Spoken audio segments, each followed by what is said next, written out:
Saludo primero al doctor Jesús López Almejo, tu profe de Relaciones Internacionales, tu profe de RI, quien seguramente tendrá mucho que opinar y ayudarnos a desmenuzar esto del hermano mayor, y no necesariamente por la edad, sino de México para Latinoamérica, este apoyo. Profe, te saludo con mucho gusto, ¿cómo te va? Hola, ¿qué tal, Vicente? Muy contento de estar como cada semana en Sin Censura, listos para darle el análisis de temas que realmente son trascendentes, que se dan en el exterior, pero que tienen un impacto en la vida cotidiana de los mexicanos. El caso de Perú, del presidente Castillo con su sombrero, me hizo recordar mucho a la forma despectiva en la que se referían algún sector de Bolivia a Evo Morales. Y de hecho, pues creo que queda claro también un paralelo entre cómo han tratado también al presidente Andrés Manuel López Obrador en México. ¿O cómo lo ves tú, profe? Sin duda alguna, mi querido Vicente, mira, algo que ha derrotado moralmente a los partidos de centro derecha y de ultraderecha es precisamente que se centran más en la forma, elaboran formas rígidas, elaboran protocolos de cómo expresarse, elaboran protocolos de supuestamente cómo operar, cómo materializar una política pública, elaboran protocolos para hacer nombramientos de gabinete, para destituciones, etcétera. Pero finalmente, en el fondo, posteriormente se valen de algunas argucias legales para poder derrocar justamente, incluso a la vista de todo mundo, destituir a personajes que les son incómodos. Esto ya lo vimos en Paraguay, justamente con los partidos de derecha echándole un montón al expresidente Lugo. Lo vimos en Brasil en recientes años, también con la cabeza de Dilma Rousseff. Y para saber que la cuestión no era meramente jurídica, sino política, era politiquería barata de la derecha, pues ella terminó, y una vez que le quitaron del juicio político, que le quitaron la presidencia de la República, quedó libre. O sea, ya no siguieron más allá en el plano de llevarla a rendir cuentas ante la justicia. Entonces, lo vemos, por ejemplo, en Ecuador, con el lawfare en contra de Correa, que también lo destituyen, dicen que es bueno, no lo destituyen, pero en realidad le quitan todos los elementos legales para que por ley pueda volver a competir. Entonces lo hacen incluso un perseguido de la justicia ecuatoriana por cualquier pretexto, y prácticamente con esto le impiden que vuelva a ponerse como candidato nuevamente. Y ahora vemos que si Correa se lanzara para presidente de Ecuador, pues nuevamente podría ganar de calle las elecciones, porque a Guillermo Lasso pues se le cae el país a pedazos. En el caso de Perú, ¿qué es lo que vemos? Mira, Vicente, es muy sencillo. Uno va a revisar la constitución política de Perú y revisas los artículos que tienen que ver con vacancia. Vacancia literal es destitución de la presidencia. El artículo 113 constitucional de Perú, para no nada más dar opiniones, sino opiniones calificadas, que es por eso por lo que estamos haciendo la diferencia en los medios de comunicación digitales, dice lo siguiente: al presidente se le puede vacar o se le puede destituir, uno, por muerte, es decir, pues ya deja de ser presidente porque se murió; por permanente incapacidad moral o física declarada por el Congreso, que esto me parece que aquí es donde está la trampa; aceptación de su renuncia, el presidente no ha renunciado; salir del territorio nacional sin permiso del Congreso, no ha sucedido esto; y destitución tras haber sido sancionado por alguna de las infracciones mencionadas en el artículo 117. Y el artículo 117 lo que dice en realidad es nada más el tema de que el presidente impida elecciones presidenciales, parlamentarias o regionales, o que traicione a la patria.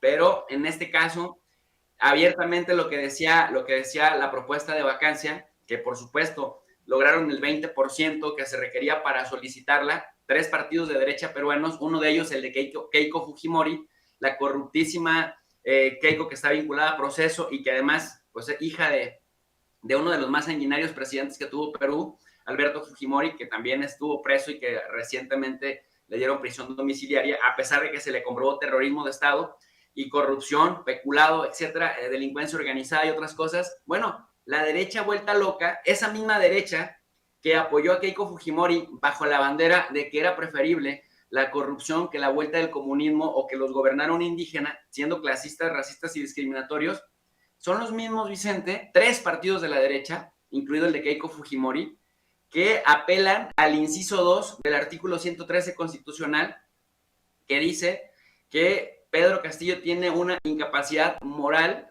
permanente y que bajo ese esquema no puede seguir gobernando los destinos de Perú. Y tú te percatas que ahí el presidente López Obrador pues prácticamente tiene toda la razón cuando habla de lo hipócrita, de lo doble moral que son y de los argumentos tan falaces que utilizan para dar un golpe de Estado, que antes lo daban con el ejército en las calles y pues prácticamente ahora valiéndose de cualquier argumento que además suena incluso hasta ridículo.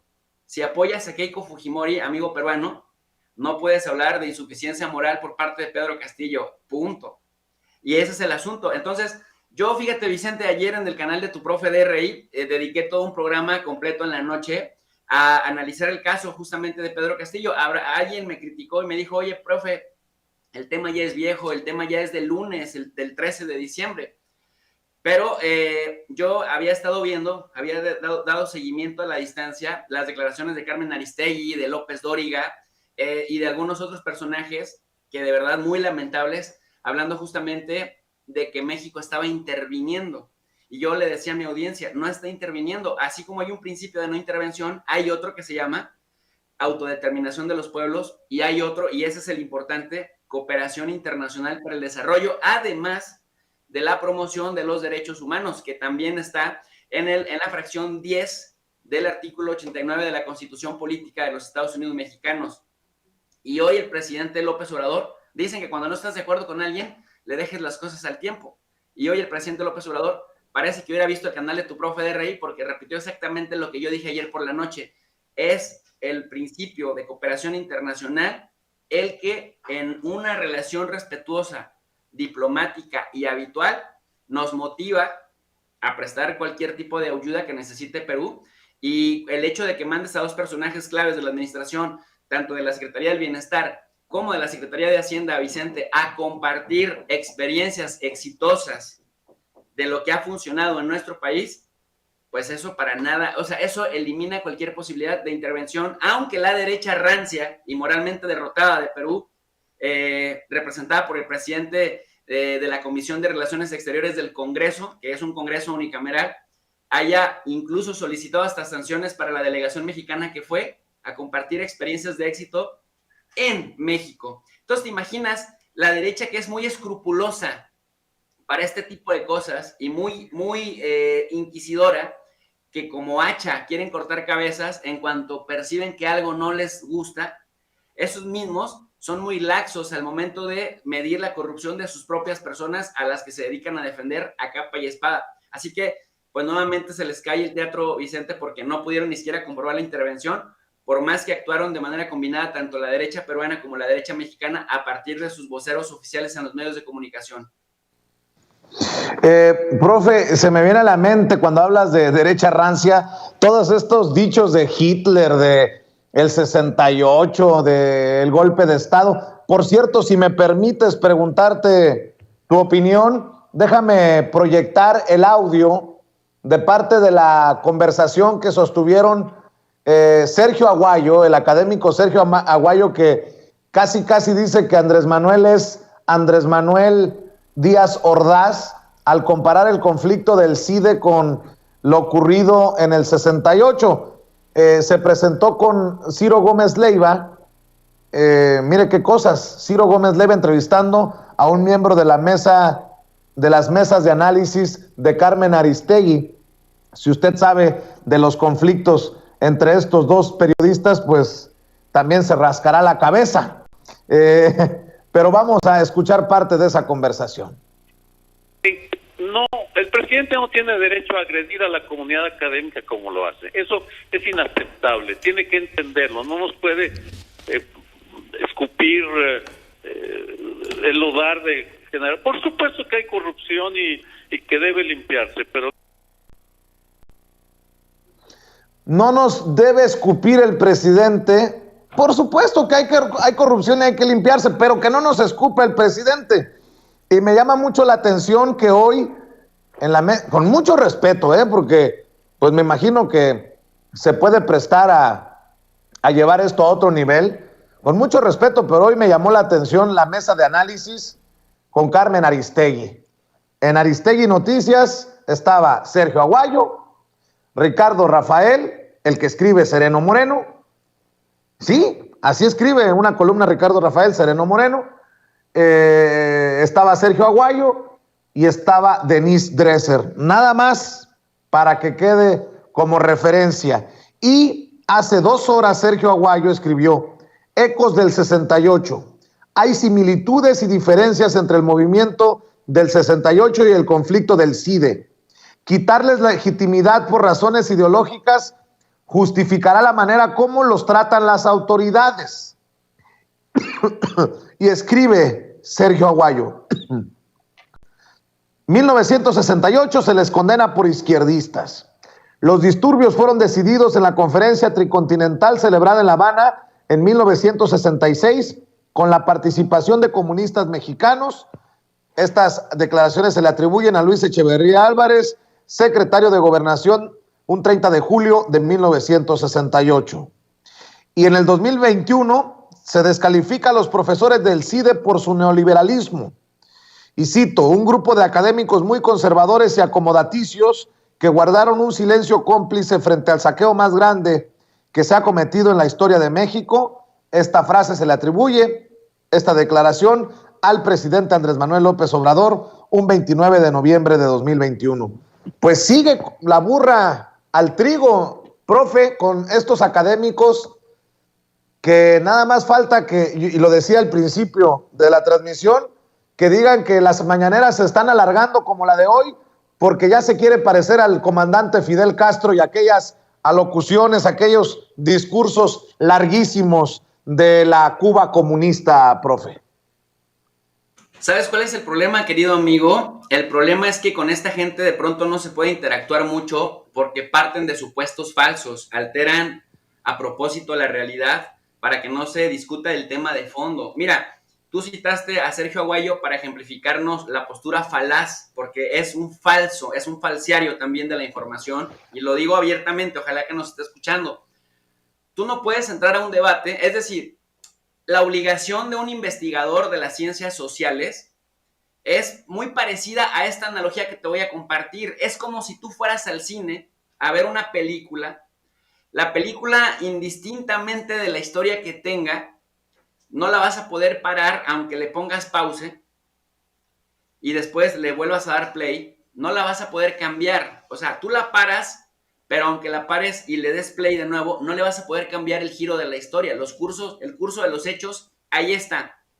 Nuestro papel como investigadores no es torcer la realidad, no es tratar de ponerle stop y luego cambiarle el guión y luego ponerle play para que la realidad sea como yo digo que es. No, mi obligación como investigador, supuestamente reconocido, es observar la realidad, tanto los factores exógenos como los factores endógenos, y después tratar de identificar causalidades, es decir, qué causa qué, correlaciones, cómo una cosa se relaciona con otra, y frecuencias, cada cuánto tiempo se da, identificar a los sujetos políticos y las ideologías que impulsan. Esa es nuestra obligación como investigadores, no torcer la realidad ni aventarse chaquetas mentales tratando de simular analogías que no tienen parangón. Y mira, Vicente, si me permites un minuto, tenemos un amigo, un colega del Colegio de la Frontera Norte, muy respetado, Víctor Alejandro Espinosa, al que estoy invitando también a mi canal, porque él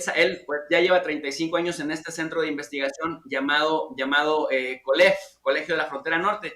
Él se ha metido también de lleno a este debate y él dice lo siguiente: he sostenido, escribió en el Imparcial, un diario baja californiano, este artículo de respuesta a los que utilizan falazmente el 68. De hecho, le llama el 68 como coartada. Y dice lo siguiente: he sostenido que en el fondo el conflicto se encuentra la resistencia de una camarilla que controló al CID en las últimas décadas y los cambios que urgen en los centros CONACYT. La corrupción era el aceite y es todavía en algunos de los 26 centros de la gestión administrativa. La lucha contra este cáncer encontrará todavía mucha oposición para que nada cambie. En las últimas horas, Los voceros de los grupos estudiantiles que tienen tomadas las instalaciones han sostenido que ya no aceptan dialogar con la directora general del CONACYT y que ahora exigen que el interlocutor sea el secretario de Gobernación. Falta poco para que la nueva exigencia sea que se siente con ellos el presidente Andrés Manuel López Obrador. 3 de las demandas centrales estudiantiles son que se otorgue autonomía a la institución y que renuncie el nuevo director Jorge Antonio Romero Tellaeche y la directora general del CONACYT. Pretenden transformar al CIDE en una universidad para, como en el caso de muchas instituciones autónomas, manejar los recursos y que su junta de gobierno nombre a sus directores. Pero sí sabrán que en ninguna de ellas intervienen en ese proceso los estudiantes. La designación del director, argumentan, fue ilegal. El problema es que no revisaron la normatividad del CIDE, como que hubieran leído el artículo 30 del Estatuto General que señala: el director general del CONACYT, quien en su calidad de coordinador sectorial designará y nombrará a uno de los candidatos como director general de la asociación. Esta designación será presentada al Consejo Directivo para su formalización. Se realizó la auscultación interna y externa y los 2 candidatos que decidieron participar fueron externos. La comunidad interna no presentó ninguna candidatura. Hasta ahora nadie ha dado una versión de esta negativa a participar. Puede uno no estar de acuerdo con quien fue designado, pero eso no significa que se haya violado el procedimiento. En el pasado los directores de CONACYT designaron impresentables en algunos centros. Es una historia documentada. Esto lo escribe Víctor Alejandro Espinosa, doctor, experto en migración del Colegio de la Frontera Norte, quien también le sabe, Vicente, bastante a la normatividad de lo que ocurre en estos CPIs, los centros de investigación, que ojo, son 26, Vicente, y son dependientes del CONACYT. Eso de que luchan por la autonomía, pobrecitos, güey, perdón, no es universidad, es un centro de investigación supeditado al Centro Machuchón, que es el Consejo Nacional de Ciencia y Tecnología, y ahí no vale que digan que hay autonomía, porque si no la pidieron con Peña Nieto, no la pidieron con Calderón y no la exigieron con Fox, porque ellos mismos te argumentaban, es que no somos universidad.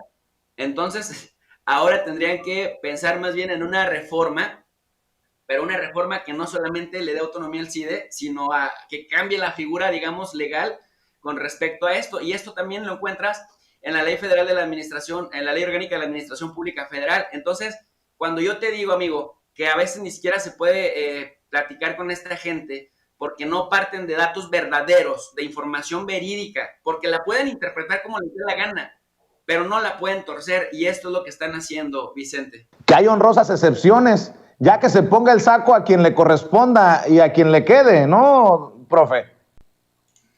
Es que mira, es muy concreto. Si de verdad quisieran ellos elevar el nivel de análisis, si de verdad quisieran una sociedad postmoderna, como la que plantean en muchas de sus publicaciones, y de verdad quisieran un diálogo más civilizado y menos polarizante, que supuestamente es lo que les interesa, deberíamos de partir de que efectivamente podemos tener diferencias en la interpretación de un mismo fenómeno. Lo que no se puede hacer es mentir abierta o descaradamente. Si queremos un análisis serio, a ese análisis serio tenemos que ver la normatividad, tenemos que ver la perspectiva comparada, tenemos que ver un marco metodológico, tenemos que ver también la evolución histórica de cómo una institución se ha transformado o se ha mantenido igual, continuidades y cambios. Acá lo que vemos es una camarilla dorada que ha recibido presupuesto que no es proporcional a, ahora sí que literal, no es proporcional a lo que hacen, a lo que le entregan, a los resultados entregables, y esto obviamente les cambia un poco la jugada, porque históricamente habían estado arropados bajo, mira, te voy a poner un caso concreto. Si hoy el CIDE abriera una convocatoria para una plaza de tiempo completo, te exigirían por lo menos un doctorado, te exigirían que fueras miembro del Sistema Nacional de Investigadores y quizá hasta un par de idiomas y tal vez un postdoctorado. Pero resulta que cuando tú revisas a ex profesores que fueron diputados o que tuvieron algún cargo político, ya sea en alguna subsecretaría o en alguna secretaría misma, te lo digo concreto, por ejemplo, Salomón Chertorivsky y el caso, por ejemplo, de Carlos Heredia, muchos de ellos ni siquiera tenían doctorado. Entonces, a muchos de ellos les empezaron a dar el grado posteriormente. Entonces, ¿cómo así que para quienes no son parte de su gremio, les exiges las perlas de la Virgen originales, y para quienes sí son miembros del PRIAN, de pronto dicen que no son un centro politizado y que lo quieren rescatar de las garras de la política, y cuando te das cuenta, pues tienen una cantidad impresionante de voceros en los medios de comunicación tradicionales y de verdad, o sea, no es proporcional la investigación al presupuesto que se recibe. Entonces hay que ajustar esas cosas porque sí es cierto que no están partiendo ahora sí que de premisas centrales verídicas, están torciendo la realidad abiertamente.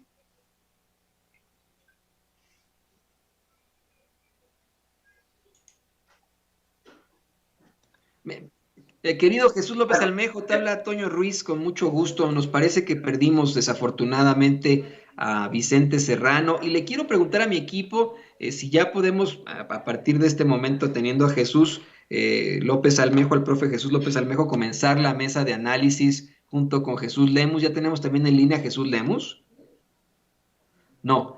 Bueno, pues creo que todavía quedan sobre la mesa muchos temas internacionales dignos de poder platicar contigo, Jesús López Almejo. Estabas hace unos momentos hablando con Vicente, pues sobre estas comparaciones tan nefastas que se hacen del presidente López Obrador y esto en torno al conflicto del CIDE. Pero aquí le voy a pedir a don David que nos grabe. No es la única comparación la de Sergio Aguayo que se hace, profe Jesús López Almejo, de una comparación con un Díaz Ordaz, no es solamente este tipo de expresiones ridículas de Denise Dresser sobre un supuesto golpe de Estado sin ningún tipo de fundamento ni conceptología. También tenemos a un personaje que se hace pasar por un poeta y que es emanado precisamente de las esferas del poder, él y su familia, que asegura que el presidente López Obrador tiene muchos tintes cercanos a Adolf Hitler y a la Alemania que sufrió del nacionalsocialismo entre 1930 y el fin de la Segunda Guerra Mundial. Ayer, de hecho, querido Jesús López Almejo, hicimos un análisis con varios compañeros, pero creo que tú tendrías muchísima más fuerza en esta voz, en el análisis de los postulados si me lo permites decir, muy pseudo intelectuales de un personaje como Javier Sicilia, pues vamos, la figura del presidente López Obrador, un hombre de izquierda, un hombre que no tiene ningún comparativo con la ultraderecha que planteó Adolf Hitler, una ultraderecha violenta, racista, represiva, ¿no? Entonces queríamos preguntarte también tu opinión acerca de estas comparaciones. Mira, afortunadamente, mi querido Antonio, te saludo con mucho gusto y te mando un abrazo. Afortunadamente, nuevamente entra en los parámetros que estábamos mencionando. La cosa es que es muy complicado discutir con ellos porque parten de falacias. La falacia principal de Denise Dresser, que se siente elitam y se siente moralmente superior al resto de la población porque dice que habla idiomas y que no es su problema si los demás no hablan idiomas. Pues oye, tanto posgrado en el extranjero, tanto hablar idiomas y tantas conferencias das, tanto recorrido, digamos, en este campo, y que conste que no la estoy cuestionando por ser mujer, porque luego hay mucho fanatismo al respecto. Estamos cuestionando el punto de vista profesional de una persona que está formada para emitir opiniones calificadas. Que venga y nos diga que lo que hizo el presidente López Obrador, el acuerdo interinstitucional, intersecretarial, era un golpe de Estado. Esto, mira, reprobada en un examen de pregrado básico.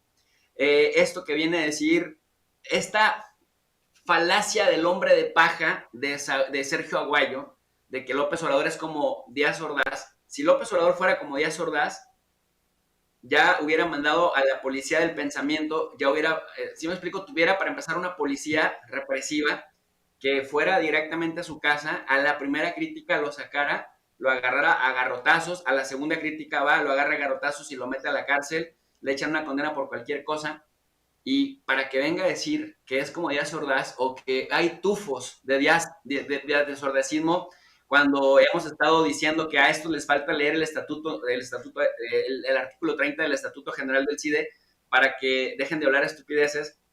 O, Antonio, esto de Javier Sicilia, que ahora dice que nosotros no sabemos leer y que no interpretamos bien sus dichos en la revista de derecha, la revista Proceso, con respecto a que él había hecho la comparativa con Hitler. Pues si él claritamente lo dijo, la 4T es el tercer Reich mexicano. O sea, si él no entiende no entiende lo que escribe, porque también por ahí Ricardo Sevilla documentó que plagia lo que supuestamente publica y que no es excepcional. Muchos lo hacen en la academia. Entonces, ahora sí que es su culpa, no entiende lo que plagia y por lo tanto lo que escribe. Pero sí dijo que López Obrador era como Hitler, y aguas con esto, porque es muy peligroso empezar a descalificar, porque esto sí te abre el paso para que venga el brote de violencia. Mira lo que pasaba también con Francisco Martín Moreno, que creaba fábula en este libro México Roto, fábula, mentira intencionalmente abierta, pero luego te dicen, es que no es fábula, también tiene algo de análisis político. Cuando le cuestionas el análisis político con datos falsos, te dice, bueno, es que es fábula, es que no es ni tanta ficción, pero no es completamente falso. Bueno, es que tampoco es un libro de historia. No, ahí sí les recupero las palabras de Sabina Berman, es un juguete en manos de los odiadores, que pueden ser unos 300,000 que compran el libro, pero es muy poco pueblo para tanto México. Entonces, están enojados porque no encuentran la manera de descarrilar el proyecto de López Obrador, pero siempre lo más curioso es que siempre hablan de la preocupación que sienten porque se pueda poner en riesgo la democracia. Y Antonio, ahora que mencionabas a Hitler y ahora que mencionamos este tema de la supuesta preocupación de los de la derecha por la democracia en México y en el mundo, no hemos visto, pero para nada, una sola crítica de ninguna voz mediática importante que critiquen cómo el Estado de Israel ha convertido a la Franja de Gaza en la prisión más grande del mundo a cielo abierto. Acaba de finalizar apenas el muro del apartheid. Apartheid significa separación de una supuesta seguridad con la más alta tecnología, Antonio, 65 kilómetros de largo, encierra a 2 millones de palestinos en la Franja de Gaza. Tiene un muro subterráneo con sensores, vallas sobre suelo, barrera naval, radares, salas de mando, mide más de 6 metros de altura y en el mar detecta infiltraciones, cuenta con armas de control remoto. Repito, encierra al aire libre a más de 2 millones de palestinos. Israel controla la comida que entra a la Franja de Gaza, el mar, el espacio aéreo. Y o sea, esto es como el gueto de Varsovia en la Segunda Guerra Mundial y no hay una sola voz pública, mediática, importante, que se haya manifestado por esto, que es no solamente un riesgo para la democracia, sino un total crimen de lesa humanidad, Antonio. Profe, déjame entrar a mí aquí y le agradezco a Toño que siempre está al pendiente para sacarme de aprietos por estas conexiones que nos hacen quedar mal en muchas ocasiones. Profe, de hecho hay un artículo muy interesante de Violeta Vázquez Rojas, no sé si lo leíste, lo titula Unos tipos extraños llamados intelectuales que publican en el chamuco.com.mx, y no sé si te pueda compartir un poco para que me des tu opinión, porque esto es interesantísimo y me emociona que la audiencia, que en algún momento le dijeron a la audiencia que los intelectuales estaban en otro nivel, los académicos estaban en otro nivel, que tú lo pongas en estos términos tan, pues, para todos, te propulsa a años luz de los Dresser, de los Aguayo, con mucho respeto lo digo, profe, y quiero leer esto que leí ayer de Violeta Vázquez Rojas, que me pareció muy interesante. Unos tipos extraños llamados intelectuales. Ya es un lugar común en la narrativa opositora que este gobierno se ha ganado la aversión de los intelectuales. Concedamos, para ponernos de acuerdo, que son intelectuales aquellas personas que no solo se dedican a labores académicas o artísticas, sino que además tienen alguna influencia en la opinión pública, conducen, por así decirlo, esa opinión y explican la realidad política desde sus áreas de especialidad o simplemente desde un escepticismo informado. Los intelectuales son, o deberían ser, gente que entiende y ayuda a los demás a entender el mundo, y cuando es posible incluso a cambiarlo. Desde hace 3 años, sin embargo, algunos de los más encumbrados representantes de esa idea de intelectualidad han caído en una debacle estrepitosa. Adversos como son al nuevo régimen, no han escatimado en prodigar adjetivaciones y supuestos análisis acerca del momento histórico actual que no se apegan, ya no digamos a los hechos, sino a los principios más básicos del pensamiento racional. Ejemplos abundan, pero me voy a ceñir a uno de sus más escandalosos desfiguros: la identificación que algunos de ellos hacen entre la Cuarta Transformación y los regímenes fascistas, o ya en el colmo del despropósito, entre Andrés Manuel López Obrador y Hitler. En abril de este año, en un texto titulado ¿Será fascismo?, Jacobo Dayan, docente, investigador y experto en derechos humanos, enlista 9 de las 13 propiedades que Humberto Eco distingue como características del urfascismo, es decir, no del fascismo propiamente, pues reconoce que es un fenómeno difícil de acotar, sino de una especie de fascismo primigenio o de nebulosa fascista. Con la lista de Eco en mano, pues, Dayan se lanza a palomear lo que, según él, son las características urfascistas que identifican al régimen actual, sin más argumentos que sus propios prejuicios, un léxico pobre y una sintaxis elemental, apelación a una clase social frustrada, rechazo a las ideas modernas, etcétera. Estoy segura de que Dayan no podría dar un solo ejemplo claro y razonado de por qué considera que la sintaxis empleada por Andrés Manuel López Obrador es elemental. Tampoco tiene una buena razón para sustentar que el nuevo régimen rechaza las ideas modernas, así que lo justifica con una supuesta negativa a las energías limpias. El texto es de tal pobreza argumental que el propio autor no se atreve a encabezarlo con un enunciado declarativo y le deja como título una interrogación que, más que plantear una pregunta auténtica, intenta sembrar una asociación forzada con el disimulo timorato de la duda. Más o menos por las mismas fechas, el politólogo y profesor Mauricio Merino publicó en el Universal otro texto de nombre titubeante. ¿Cómo se llama esto? Después de descartar que el de López Obrador sea un régimen que emule los gobiernos priistas de los 70s, lanza su diagnóstico tajante: la combinación del desdén por la Constitución y sus instituciones, el creciente aprecio por el militarismo, la escalada de violencia verbal y política contra cualquier tipo de disidencia, el manejo discrecional del dinero público, el uso de las creencias religiosas y de la fe, además de la invocación al pasado glorioso de México, lo distancian del tipo ideal de los populismos tradicionales y lo hacen más proclive al fascismo. Al igual que en el texto de Dayan, la identificación que intenta establecer Merino entre el actual gobierno y el fascismo depende enteramente de que aceptemos sus impresiones. Esas características, la invocación del pasado glorioso, manejo discrecional del dinero público, podrían describir a cualquier gobierno con el que no se esté de acuerdo. No son, pues, enunciados falsables cuya verdad dependa de hechos, sino que expresan meras opiniones. En ese tiempo parecía ocioso tratar de desmontar las falacias en las que se basaban estos textos, pues no eran más que anécdotas pasajeras propias del enojo de una élite intelectual que se sintió desplazada por el nuevo gobierno. Sin embargo, meses después, la animosidad continúa su escalada y este lunes Javier Sicilia publicó en Proceso un texto donde, sin razón alguna reconocible, identifica a Andrés Manuel López Obrador ni más ni menos que con Hitler.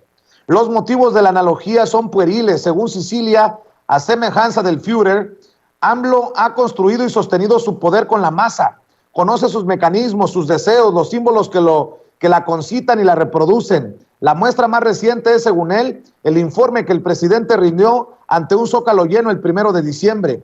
En su profundo desprecio por esas masas, a Sicilia se le olvida que entre esa gente están los mismos que acudieron a su llamado, que lo acompañaron en caravanas, en plazas del país y fuera de él, congregados por el reclamo de paz, dignidad y justicia para las víctimas de la guerra contra las drogas. Se le olvida también a Sicilia que esas masas llenaron varias veces el Paseo de la Reforma en 2014 exigiendo justicia ante los hechos ignominiosos de Ayotzinapa. Parafraseando al autor, ciertamente Sicilia no es AMLO, carece de su genio y de la experiencia de un político formado en el terreno. Pero esa masa que hoy en el Zócalo no es otra que la gente que vivió los mismos agravios que él en sexenios anteriores. A Sicilia le convendría recordar, por su propio bien, que el hecho de llenar una plaza no identifica a nadie con Hitler. El texto de Sicilia no es solamente el cumplimiento de la risible ley de Godwin, esa que dice que mientras más se alarga una discusión en Internet, mayor la probabilidad de que alguien invoque a los nazis. Coincido con Kurt Hagbard en que el propósito es socavar la legitimidad del gobierno de López Obrador. un gobierno que cuenta en su tercer año con más del 70% de aprobación, con el libelo de que se trata de un gobierno autoritario, violento y manipulador de las multitudes, de tal modo que se justifique al menos la fantasía de derrocarlo por vías distintas a la electoral. La insidia sembrada por los textos de Dayani Merino no se quedó en un mero incidente de abril, sino que siguió escalando hasta el texto vergonzante publicado ahora por Sicilia. Por absurdos, desproporcionados y falaces que sean estos escritos, creo que lo propio no es ignorarlos, sino señalar abiertamente su falta de temor al ridículo. Una cosa queda clara: si la labor de los intelectuales es entender y ayudar a entender la realidad política, las distorsiones y exageraciones que estos tres autores tratan de presentar como análisis hacen pensar que claudicaron de su labor y que el nombre de intelectuales les empieza a quedar grande. Dice Violeta Vázquez Rojas Maldonado, doctora en lingüística por la Universidad de Nueva York, profesora investigadora en el Colegio de México y a quien hemos entrevistado en algunas ocasiones aquí en Sin Censura. Profe, es extenso el texto, te agradezco tu paciencia, pero creo que también nos ayuda a encajar mucho de lo que estás desmenuzando para la audiencia hoy. Definitivamente, querido Vicente, y fíjate que mientras te escuchaba, recordé que no hace mucho hay un chico tuitero, Héctor Alejandro Quintanar, que creo que tiene un posgrado en ciencia política, que se aventó un muy buen análisis de lo que él denomina la chumelización del debate público. En esa chumelización del debate público, la crítica de Quintanar es justamente cómo de pronto navegan con bandera de buena ondita, cómo navegan con bandera de... Es más, si me lo permites, me puedo tomar 2 minutos y te leo los 10 puntos de la chumelización del debate público, que ahora estamos viendo la chumelización del debate en la academia. Quienes creíamos que eran serios, a quienes Televisa, el Reforma, el Universal, TV Azteca, nos vendían como los grandes analistas, Vicente, se están desenmascarando y cada vez se parecen más a Chumel Torres que a lo que describía Edward Said en Las representaciones del intelectual, este libro de 1994 que surge como parte de las conferencias magistrales que dio en las conferencias del ciclo de Reed en el Reino Unido. Edward Said hablaba del intelectual como aquella persona cuya misión consistía en pensar, ¿no? Comprometido sí con su tiempo, pero desafiando al poder, defendiendo su independencia de criterio, y se refería no solamente al poder, el poder político, sino también al poder económico. Entonces, lejos de ese concepto de cómo Edward Said, este palestino estadounidense, que fue profesor, por ejemplo, de la universidad, ellos a los fifís de acá, que tanto respetan a la NYU, a la Universidad de Nueva York, pues decirles que Edward Said, que fue profesor de literatura, consideraba que los intelectuales no tendrían que tener compromisos con el poder, ni poder empresarial, ni poder económico, ni con el poder religioso, y tampoco con el poder político. Y lo que acá vemos es que nuestros intelectuales son lo que decía Edward Said en esta obra, de los dioses que siempre defraudan. Los dioses que defraudan son justamente estos que son más chumeles en la academia que intelectuales en la academia. Y entonces decía Héctor Alejandro Quintanar, le doy todo el crédito porque la verdad morí de risa, dice, punto número 1, ponderarás siempre lo que crees por encima de lo que sabes. Primero va tu ideología que la ciencia. Demuéstrale al mundo que es un gran mérito que lleves tantos años de tu vida acumulando ignorancia.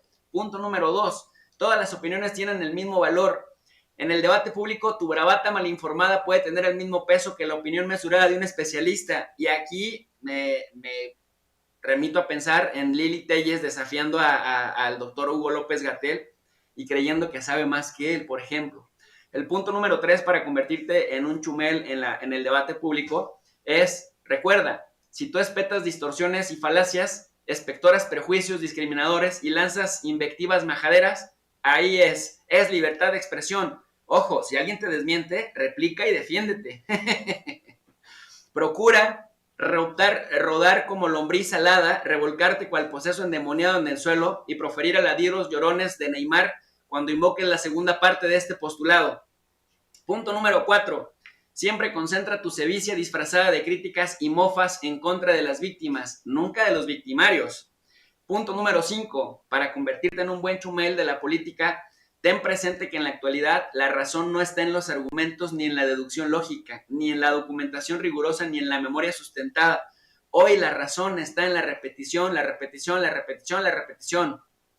Aeropuerto, Cacas, Castro, Chávez, Maduro, aeropuerto, Cacas, Chávez, Maduro. Lee este postulado 200 veces o haz que alguien te lo recite en voz alta hasta que te lo grabes, lo que ocurra primero. Punto número 6. Cuando alguien te desmienta o te corrija, apela al postulado 3 y simultáneamente enfatiza con firmeza que tú solo eres humorista, que tú no eres experto, pero que das tu opinión porque es la democracia. Punto número 7. Disfraza tu estancamiento mental y deshonestidad intelectual de una prolongada juventud. Punto número 8. Así como una peluca verde y maquillaje de payaso conforman una patente de corso para actuar como un mamarracho misógino con toda impunidad, tú puedes escudar tu necrosis ideológica y tus excrescencias discriminadoras y revictimizantes en que son humor negro, paps. 9. Ostenta con altivez el hecho de estar en boca de todos, así sea por malas razones. Eso de ser persona ejemplar está sobrevalorado. ¿Por qué no explotar tu ignorancia en vez de que ella te explote a ti? En esta vida es preferible ser detestable antes de ser invisible, rey. Punto número 10. En resumen, se trata de no avergonzarte de tu ignorancia, sino estar orgulloso de ella. Suple las ideas por granizos anti-ilustrados y llama rebeldía a tu contracultura reaccionaria. La permanente huelga neuronal que padeces no debe ser límite para triunfar en la vida. Listo. Si sigues estos 10 pasos, habrás entrado en la dinámica de la chumelización del debate público, Vicente. Y esto lo vemos cada vez más en la academia, desafortunadamente. Creo que a algunos les queda en el mundo académico y en el mundo intelectual, mi querido profe, como bien lo dices. Está cabrón, está cabrón, pero creo que es importante no callar y no nos callaremos. Es más, déjame cerrar esta muy interesante, muy reveladora, muy pedagógica conversación, mi querido profe, con esta caricatura de José Hernández, uno de los mejores moneros de México. Besos y analogías. Vemos a Javier Sicilia dándole un beso a Adolfo Hitler. Tú sí fuiste un genio. Qué fuerte, profe, para cerrar. Pues mira, Vicente, ¿qué te puedo decir? El poeta plagiario Besucón terminó ahogado en su propia ira. Y la verdad es que es muy lamentable porque, te digo, los medios de comunicación tradicionales nos vendieron a estos personajes como ejemplares, como los eficientes, como los analistas, como los grandes próceres de la libertad, de la sociedad civil organizada. Y nos damos cuenta que es como dice López Obrador, hoy lo dijo en la mañanera, por decir lo menos, son unos farsantes. Farsantes son aquellos que hacen de la falacia la regla y no la excepción. Así que, pues sí, desafortunadamente nos encontramos en la chumelización del debate público que ya trastocó los medios, trastocó la academia, y ojalá que con estos ejercicios como el que estamos haciendo contigo, libres como el viento y sin censura, podamos lograr un contrapeso digital, porque nuestra gente que se encontraba en orfandad intelectual y en orfandad académica está ávida de conocimiento, y ojalá que encuentre en nosotros esa alternativa, querido Vicente. Claro que sí, profe, pues cerremos invitando a la gente a tu canal, a tu profe de RI, porque me imagino que cada vez son más las personas que llegan al espacio por este análisis que estás haciendo de las noticias más importantes. Gracias a Dios, y también gracias a personas como tú, Vicente, que le han apostado también por ayudar a difundir la existencia de espacios como este, porque siempre lo digo, somos el espacio que mucha gente necesita, pero que todavía no sabe que existimos. Por eso les agradecemos a las personas cuando vienen, se suscriben y nos ayudan a compartir la información que estamos ahí generando, el contenido que estamos generando, porque realmente tenemos ganas, tenemos el deseo de llegar a más personas con contenidos educativos, porque estamos seguros que en la educación se encuentra la raíz de la verdadera transformación de mediano y largo plazo. Entonces, en el canal de tu profe de RI, de Relaciones Internacionales, al que invitamos a toda la audiencia, tratamos eso, de generar un pensamiento crítico, como dice Toñito acertadamente, de trabajar con honestidad intelectual, y también, Vicente, de que el único requisito para aprender, sea tener ganas de aprender. Siempre les regalamos una lectura al final de cada video.